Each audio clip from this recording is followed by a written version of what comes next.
اعوذ باللہ من الشیطان الرجیم بسم اللہ الرحمن الرحیم الحمد للہ والصلاۃ علی اہلہا۔ مومنین کرام، یہ ساعات، یہ دن امام حسن علیہ الصلاۃ والسلام کی ولادت باسعادت سے منسوب ہے۔ آپ تمام حضرات کو ولادت امام حسن مجتبیٰ علیہ الصلاۃ والسلام بہت بہت مبارک ہو۔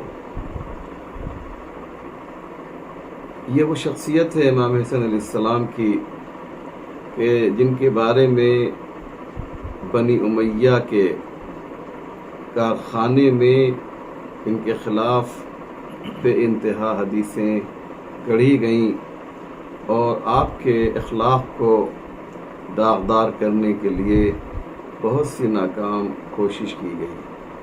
میں ان تمام باتوں کو بیان بھی نہیں کرنا چاہتا اور نہ ہی میری زبان پہ وہ الفاظ آ سکتے ہیں جو امام حسن کے لیے بیان کیے گئے، لیکن میں اتنا کہنا چاہوں گا کہ آپ نے صلح کے ذریعے سے جو کام انجام دیا وہ بڑے بڑے لوگ جنگ کے ذریعے انجام نہ دے سکے۔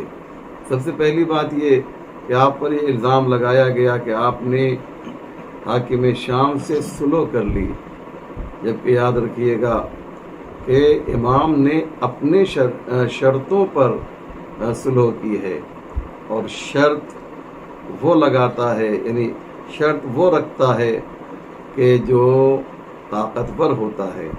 جو شکست کھاتا ہے وہ شرطوں کو قبول کرتا ہے، لیکن جو طاقتور ہوتا ہے، جو فاتح ہوتا ہے، وہ اپنی شرط کے ذریعے سے صلح کو کرتا ہے۔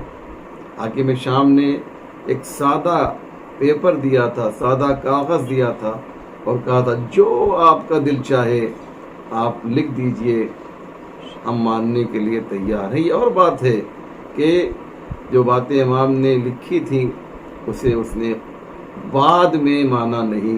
مثال کے طور پہ اپنے بعد یزید کو خلیفہ نہیں بنائے گا، یا قرآن اور سنت پر تو عمل کرے گا۔ مثلا یہی دو شرطیں حاکم شام کے کردار کو بیان کرنے کے لیے کافی ہے کہ امام نے منع کیا تھا، کیونکہ امام کی دوربین نگاہیں دیکھ رہی تھیں کہ اگر یہ جرثومہ فساد مسند خلافت پر بیٹھے گا تو دین اسلام میں کیا کیا تباہیاں لے کر آئے گا۔ اور دوسری بات جو امام نے کہی کہ قرآن و سنت پہ تمہیں عمل کرنا ہوگا، یہ اس بات کی دلیل ہے کہ صبح قیامت تک آنے والے تمام انسانوں کو یہ مولا نے بتا دیا کہ یہ شخص قرآن اور سنت پر عمل نہیں کر رہا ہے۔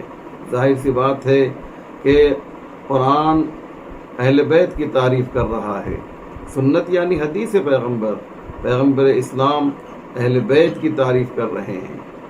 من احب علی، جو علی سے محبت کرے وہ خدا سے محبت کر رہا ہے۔ اس کا مطلب یہی ہے نا کہ علی سے دشمنی کرنے والا وہ خدا سے دشمنی کر رہا ہے، اور جو علی سے دشمنی کو رائج کرے، خود تو دشمنی کر ہی رہا ہے لیکن مختلف منبروں سے مولا کائنات کے خلاف وہ سب و شتم کروا رہا ہو، وہ کیسے مومن ہو سکتا ہے؟ بہرحال امام حسن علیہ السلام کی زندگی پر گفتگو میں کر رہا تھا۔ آپ نے جس طرح سے جس ماحول میں تبلیغ دین کیا ہے وہ واقعاً بہت ہی اہم ہے، اس کو جاننا۔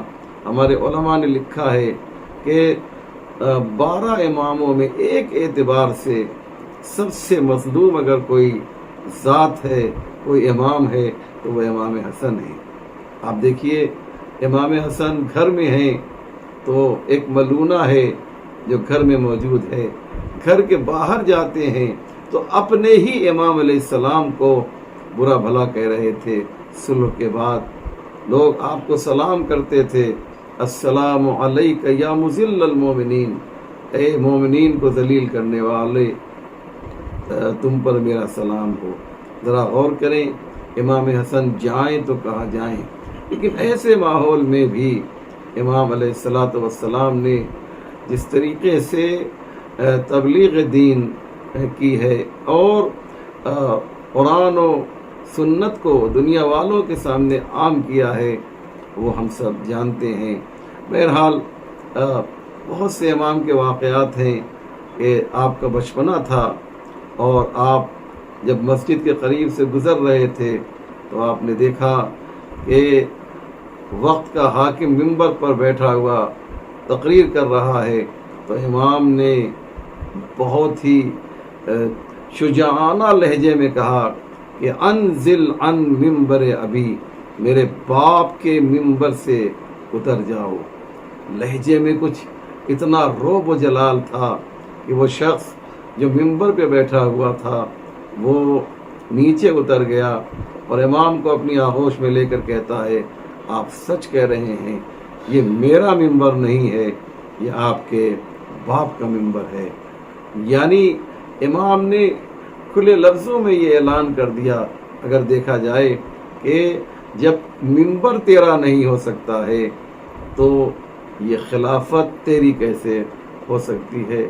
یہ وہ انداز تھا امام حسن علیہ الصلوۃ والسلام کا کہ صبح قیامت تک جتنے محبان اہل بیت ہیں صرف اس ایک واقعے کو سن کر اور نقل کر کے جو ہے وہ آواز دیتے ہیں کہ اے فرزند زہرا، تیرا انداز بیان کیسا ہے کہ تو نے اس ایک واقعے کے ذریعے سے ایک پوری تاریخ بتا دی، اور وہ نقاب جو باطل کے چہرے پہ پڑی ہوئی تھی تو نے اس نقاب کو الٹ دیا۔ امام حسن علیہ الصلوۃ والسلام کے فضائل اتنے ہیں کہ جسے بیان کرنے کے لیے بہت زیادہ وقت کی ضرورت ہے۔ والسلام علیکم ورحمۃ اللہ وبرکاتہ۔